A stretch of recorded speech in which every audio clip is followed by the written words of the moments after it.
Welcome to Penrose Learning, where we make understanding easy. In this video, I will explain how to remove a Mini Cooper transmission. First, ensure your Mini Cooper is safely elevated on jack stands. Next, you'll need to drain all the transmission fluid to avoid any messy surprises later. Then, disconnect the battery and remove its housing to gain clear access to the top of the transmission.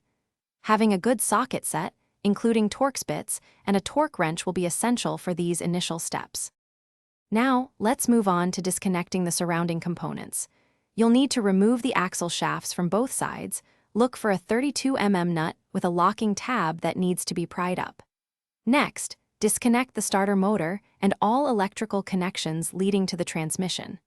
Don't forget to carefully detach the clutch slave cylinder line and the shifter linkages. Taking your time here prevents damage to these crucial parts. With everything disconnected, it's time to remove the transmission itself. First, securely support the engine from above with an engine support beam or from below with a jack stand and a wood block.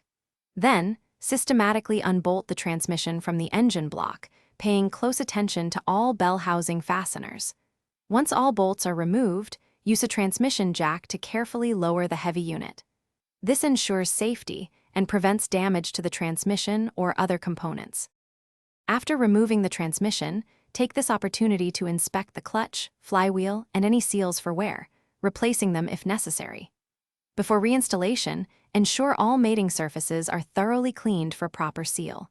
When you're ready to reinstall, apply spline grease to the input shaft and carefully align the transmission. Remember to check the description for a link to the Owala water bottle and other great deals to keep you going through your projects. Refill the transmission fluid and perform a test drive to confirm everything is working correctly.